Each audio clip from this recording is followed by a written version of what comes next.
हम ये कंसीडर करके चल रहे हैं कि फ्लोरीन के अंदर अकॉर्डिंग टू दी एमओटी की इलेक्ट्रॉनिक कॉन्फ़िगरेशन हमें करनी है। तो हम क्या करने वाले हैं, सबसे पहले नंबर ऑफ़ इलेक्ट्रॉन्स निकालने वाले हैं। नंबर ऑफ़ इलेक्ट्रॉन्स कितने हो गए मेरे पास, 9 2 18, टोटल 18 इलेक्ट्रॉन्स को मुझे फिल करना है अकॉर्डिंग टू दिस रूल। तो सिग्मा 1s के अंदर कितने इलेक्ट्रॉन जाएंगे, सिग्मा 1s ये आ गए मेरे पास 2, फिर आ जाएगा सिग्मा स्टार 1s 2, फिर आ जाएगा सिग्मा 2s 2, फिर आ जाएगा सिग्मा स्टार 2s 2, फिर आ जाएगा सिग्मा 2p 2z। p में क्योंकि 2 इलेक्ट्रॉन जा सकते हैं, एक और ऑर्बिटल है p का, ये सिंपल। तो कितने हो गए, 2 2 4 2 6 2 8 2 10। 10 के बाद अब आ जाएंगे इस पर पाई 2py, इसमें मैंने पहले 1 डाला, इक्वल एनर्जी पाई 2p y, ये सॉरी x ले लेते हैं, ये भी 1 आ गया। बॉन्डिंग के हो गए, बॉन्डिंग के होने के बाद अब हम बनेंगे एंटी बॉन्डिंग के। एंटी बॉन्डिंग में कितने इलेक्ट्रॉन चले जाएंगे, 2 और चले जाएंगे। Pi star 2px1 is equals to pi star 2py1। Count करूँ अगर मैं तो 10 तो यहाँ तक हो गए थे, 12 और 2 14, 14 के बाद वापस से इसमें एक एक भरेंगे, 15 16 17 18, टोटल हो गए 18 इलेक्ट्रॉन। हम यहाँ पर अफबो प्रिंसिपल को भी फॉलो करते हैं। यहाँ पर हमें p ऑर्बिटल के अंदर एग्जैक्ट 2 इलेक्ट्रॉन्स तब तक फिल नहीं करने जब तक कि एंटी बॉन्डिंग वाले में भी एक एक इलेक्ट्रॉन डिस्ट्रीब्यूट ना हो जाए। केवल 2pz एक ऐसा ऑर्बिटल इसमें है जिसके अंदर 2 इलेक्ट्रॉन साथ में फिल कर दिए जा सकते हैं। जो 2px और 2py वाले हैं, बॉन्डिंग और एंटी बॉन्डिंग, सबसे पहले इनमें सिंगल सिंगल एक एक इलेक्ट्रॉन डाले जाएंगे। हुंड्स मल्टीप्लिसिटी रूल को फॉलो किया जाएगा कि पहले एक एक ऑर्बिटल के अंदर एक एक इलेक्ट्रॉन पहुंच जाए, उसके बाद उनको पेयरिंग करनी है। तो ये रूल है इलेक्ट्रॉन्स को फिल करने का। मान लो सपोज़ कि मैं कहता हूँ O2 में इलेक्ट्रॉन भरने हैं, O2 में कितने हो गए टोटल, 16।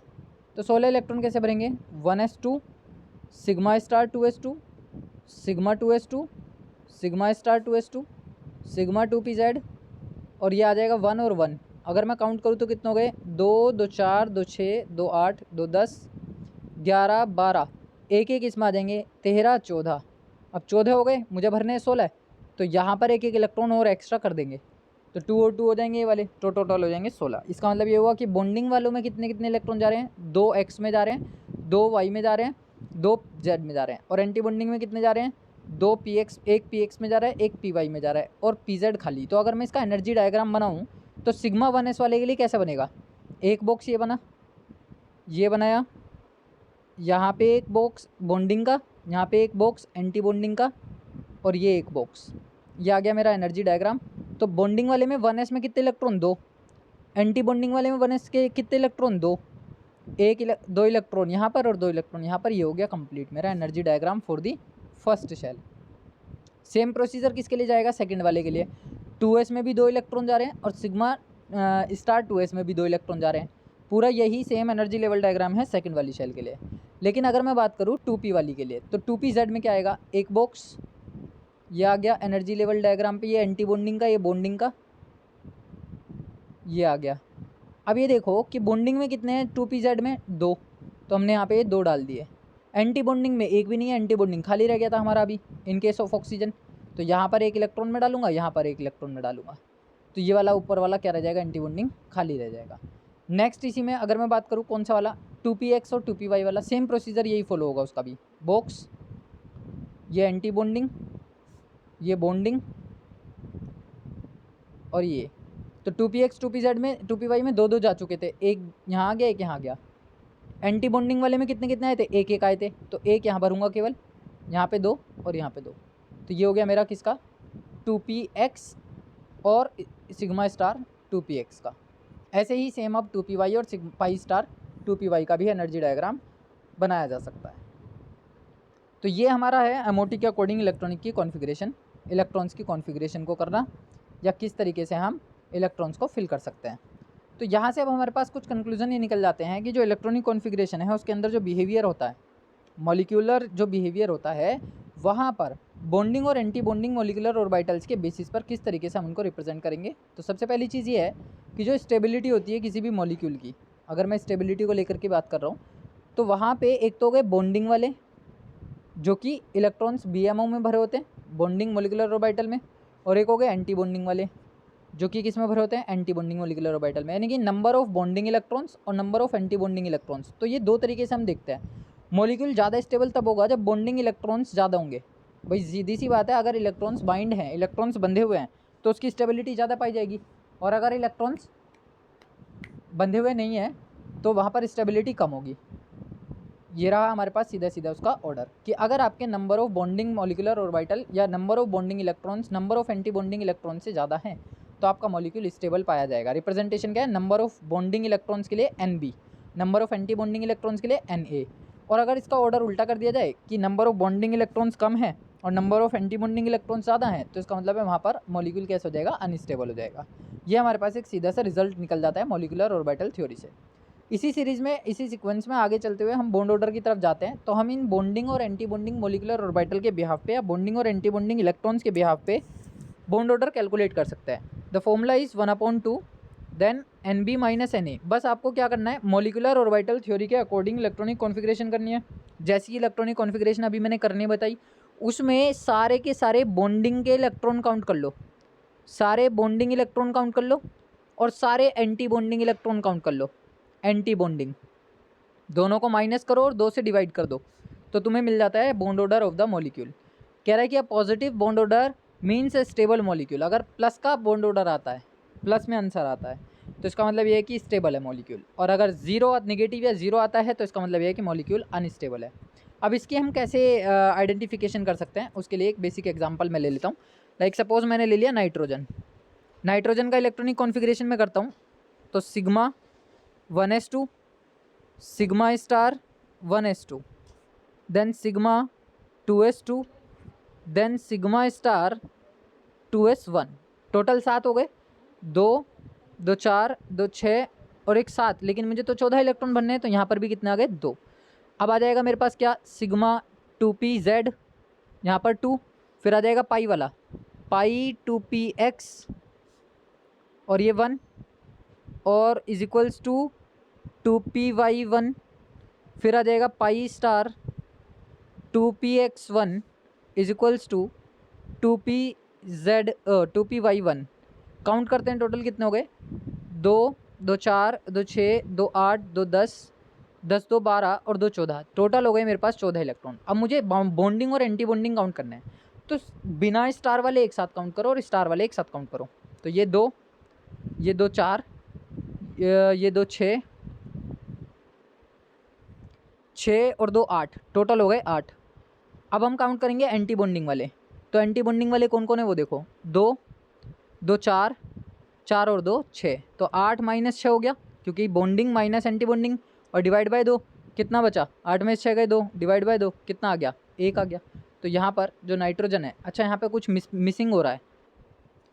तो नाइट्रोजन के लिए जो इलेक्ट्रॉनिक कॉन्फ़िगरेशन हमारे पास हो गई वो ये हो गई कि sigma 1s2, then sigma star 1s2, then sigma 2s2, then sigma star 2s2, then pi, इसमें जो z वाले सिग्मा 2pz, पहले तो 2pz आ गया, सिग्मा 2pz2, फिर आ गया पाई 2px और पाई 2py। तो पहले एक इलेक्ट्रॉन इसमें, एक इलेक्ट्रॉन इसमें, फिर दूसरा इलेक्ट्रॉन भी इसमें और दूसरा इलेक्ट्रॉन भी इसमें। पहले बॉन्डिंग में ही डाले जाएंगे, क्योंकि इलेक्ट्रॉन एंटी बॉन्डिंग में तो हम तभी डालेंगे जब बॉन्डिंग पूरा हो जाएगा। तो ये बॉन्डिंग में 2 2 इलेक्ट्रॉन पूरे हमने फिल कर दिया। अब काउंट करो बॉन्डिंग वाले कितने हैं, बॉन्डिंग इलेक्ट्रॉन कितने आ रहे हैं। बॉन्डिंग इलेक्ट्रॉन टोटल आ रहे हैं मेरे पास 2 2 4 2 6 2 8 2 10 10 आ रहे हैं bonding electron. Anti bonding electron देखो कितने आ रहे हैं, एंटी बॉन्डिंग में आ रहे हैं ये वाले 2 और ये वाले 2, 4 आ रहे हैं। तो फॉर्मूला हमसे कह रहा है 1/2 बॉन्डिंग माइनस एंटी बॉन्डिंग, यानी कि 10 माइनस 4, टोटल कितने बचे, 6 बाई 2 कितना आ गया, 3। इसका मतलब ये है कि नाइट्रोजन के बीच में ट्रिपल बॉन्ड का ऑर्डर बिल्कुल करेक्ट है। तो MOT हमें क्या बताती है, करेक्ट बॉन्ड ऑर्डर बताती है। हमेशा ध्यान रखना जब इलेक्ट्रॉन की फिलिंग करोगे तो पहले बॉन्डिंग पूरा हो जाना चाहिए, उसके बाद हम एंटी बॉन्डिंग में एक एक इलेक्ट्रॉन करके भरना शुरू करेंगे MOT के अकॉर्डिंग। एक और ले लेता हूँ मैं यहाँ पे, सपोज़ कि एक एग्जांपल मैं ले लेता हूँ ऑक्सीजन के लिए। तो ऑक्सीजन का इलेक्ट्रॉनिक कॉन्फिगरेशन कैसे भरूँगा, यह आ जाएगा sigma 1s2, then sigma star 1s2, then sigma 2s2, then sigma star 2s2, then sigma 2pz2, then ये आ जाएगा पाई 2px और पाई 2py, पाई 2py। पहले काउंट कर लो कितने आ रहे हैं। तो 2 2 4 2 6 2 8 2 10, 10 और 2 12 और 2 14, मुझे 16 भरने हैं, तब ये एंटी बॉन्डिंग में जाएगा। तो pi star 2px1 is equals to pi star 2py1। ये है हमारे पास इलेक्ट्रॉनिक कॉन्फ़िगरेशन करने का ऑर्डर। अब बॉन्डिंग वाले कितने काउंट हुए, 2 2 4 2 6 2 8 2 10, बॉन्डिंग काउंट हुए 10। एंटी बॉन्डिंग काउंट करते हैं, 2 2 4 5 और एक ये 6, -6 डिवाइड बाई 2 कितना बचेगा, 4, 4/2 कितना आ गया, 2 आ गया। इसका मतलब ये है ऑक्सीजन के बीच में डबल बॉन्ड बनेगा। तो ये बिल्कुल करेक्ट है।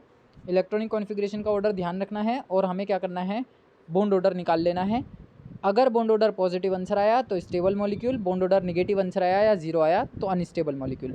बॉन्ड लेंथ की बात करें अगर, तो बॉन्ड लेंथ सीधा सीधा क्या कहता है कि bond length decreases as the bond order increases. आपका बॉन्ड ऑर्डर बढ़ता जाएगा। अगर आपका सिंगल बॉन्ड है तो बॉन्ड सबसे बड़ा, डबल बॉन्ड है तो बॉन्ड थोड़े से छोटे हो जाएंगे, ट्रिपल बॉन्ड आ गया अगर तो बॉन्ड और छोटे हो जाएंगे। ये चीज़ हमने 10th क्लास में भी पढ़ी थी। कार्बन कार्बन के बीच में सिंगल बॉन्ड है तो डिस्टेंस ज़्यादा है, बॉन्ड लेंथ ज़्यादा है। डबल बॉन्ड आ गया तो इलेक्ट्रॉन्स जो होंगे ज़्यादा अट्रैक्ट कर रहे हैं एक दूसरे को, मेजॉरिटी ऑफ इलेक्ट्रॉन ज़्यादा है, जिसकी वजह से बॉन्ड लेंथ छोटी हो जाएगी।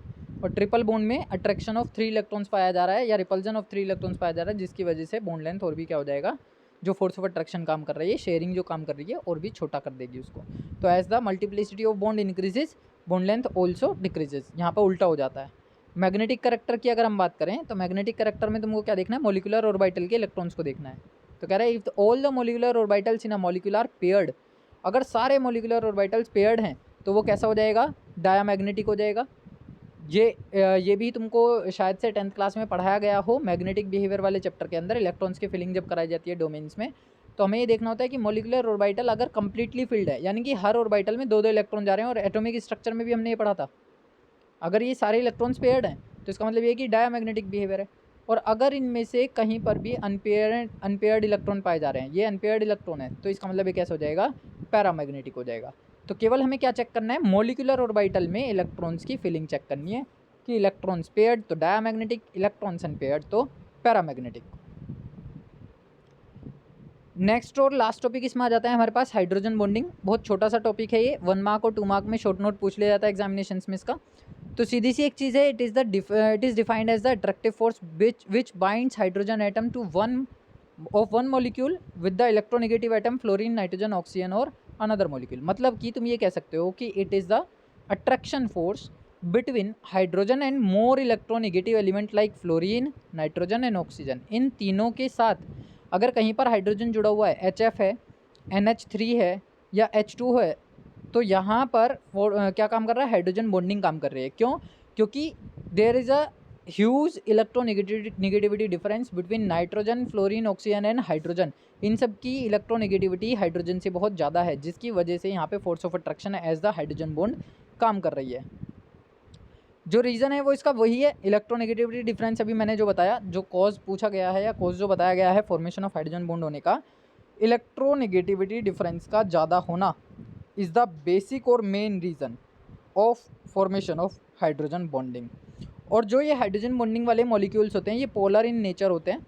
इनके पास क्योंकि इलेक्ट्रोनेगेटिविटी डिफरेंस है, इसका मतलब ये है कि लेस इलेक्ट्रोनेगेटिव, या फिर मैं इसको इलेक्ट्रोपॉजिटिव कह सकता हूँ, ये मोर इलेक्ट्रोनेगेटिव, जिसकी वजह से 2 पोल्स जनरेट हो जाते हैं और मॉलिक्यूल्स कैसे बन जाते हैं, पोलर मॉलिक्यूल्स बन जाते हैं।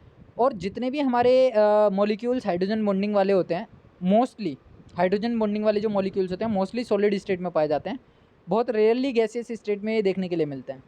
तो जो इनका इन्फ्लुएंस होता है इनकी स्ट्रक्चर को लेकर के, वो सॉलिड स्टेट पर ज़्यादा पाया जाता है as compare to the gaseous state.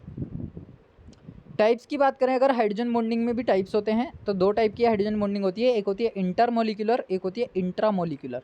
दोनों में डिफरेंस है, यहाँ इंटर है और यहाँ पर इंट्रा है।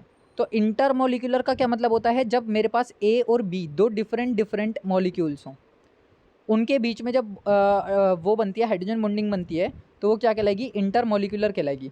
मान लो कि सपोज़ मेरे पास एक मॉलिक्यूल तो है H2O, एक मॉलिक्यूल है C2H5OH। अब इन दोनों के बीच में हाइड्रोजन बॉन्डिंग बन जाए, ये वाला ऑक्सीजन इस वाले हाइड्रोजन के साथ हाइड्रोजन बॉन्डिंग बना ले, तो ये दोनों मॉलिक्यूल अलग अलग हैं, इसलिए यहाँ पर बनने वाली हाइड्रोजन बॉन्डिंग होगी इंटरमॉलिक्यूलर हाइड्रोजन बॉन्डिंग। तो when hydrogen bonding present between the two different molecules then this is known as the intermolecular hydrogen bonding। और अगर सिमिलर मॉलिक्यूल के बीच में पाया जाए, जैसे HF है, एक HF ये रहा, एक दूसरा HF ये रहा, दोनों सेम मॉलिक्यूल हैं, सेम मॉलिक्यूल के बीच में हाइड्रोजन बॉन्डिंग बन जाए, मतलब कि ऐसी एक स्ट्रक्चर देखने के लिए मिले कि यहाँ पर ये आ गया मेरा F, ये आ गया मेरा यहाँ पर F, ये आ गया मेरा यहाँ पर H, यहाँ पर आ गया H, यहाँ पर आ गया F। तो ये क्या हो रहा है, ये HF मॉलिक्यूल दूसरा है, ये HF मॉलिक्यूल दूसरा है, लेकिन दोनों नेचर में सेम है। इनके बीच में हाइड्रोजन बॉन्डिंग अगर बन जाती है, सिमिलर मॉलिक्यूल के बीच में बन जाती है, तो वो कहलाती है इंट्रामॉलिक्यूलर हाइड्रोजन बॉन्डिंग। या orthonitrophenol, hydrogen is in between the two oxygen atom. Orthonitrophenol की अगर मैं बात करता हूँ तो ये मेरे पास एक OH ये फिनोल है, और ऑर्थो पोजीशन पर मैं यहाँ जोड़ देता हूँ नाइट्रो ग्रुप। तो होगा क्या कि ये वाला हाइड्रोजन इस वाले ऑक्सीजन के साथ हाइड्रोजन बॉन्डिंग बना लेगा। तो विद इन द मॉलिक्यूल भी अगर क्या पाई जाए, बॉन्डिंग पाई जाए, हाइड्रोजन बॉन्डिंग पाई जाए, तो उसको क्या बोला जाएगा, इंट्रामॉलिक्यूलर हाइड्रोजन बॉन्डिंग पाया जाएगा, कहा जाएगा। ये रहा हमारे पास बेसिक एग्जाम्पल, एक ऑर्थोनाइट्रो फिनोल का, जो कि हाइड्रोजन बॉन्डिंग को रिप्रेजेंट कर रहा है। This is the phenolic group. अगर मैं इसको काउंट करता हूँ, देखो ध्यान से, ये मेरे पास बेंजीन है, और इस बेंजीन पे नीचे की तरफ ये OH लगा हुआ है, और यहाँ ऑर्थो पोजीशन पर जुड़ा हुआ है NO2, जिसको हमने खोल के लिखा हुआ है NO2। अब ये वाला ऑक्सीजन इस वाले हाइड्रोजन के साथ बॉन्डिंग बना रहा है, हाइड्रोजन बॉन्डिंग, क्योंकि ऑक्सीजन की इलेक्ट्रोनेगेटिविटी हाइड्रोजन की इलेक्ट्रोनेगेटिविटी से ज़्यादा है। तो ये हमारे पास था केमिकल बॉन्डिंग में लास्ट टॉपिक, हाइड्रोजन बॉन्डिंग और हाइड्रोजन बॉन्डिंग के टाइप्स, जहाँ से शॉर्ट क्वेश्चन एग्जामिनेशन में पूछे जाते हैं। अब आज आप लोगों की घर पे प्रैक्टिस ये करनी है कि जितने भी मॉलिक्यूल्स हैं, यानी कि 20 एटॉमिक नंबर तक के मॉलिक्यूल्स को आप लिखें और उनका electronic configuration according to the MOT करना सीखें, प्रैक्टिस करें, और साथ में उनका एनर्जी लेवल डायग्राम भी बना करके देखें।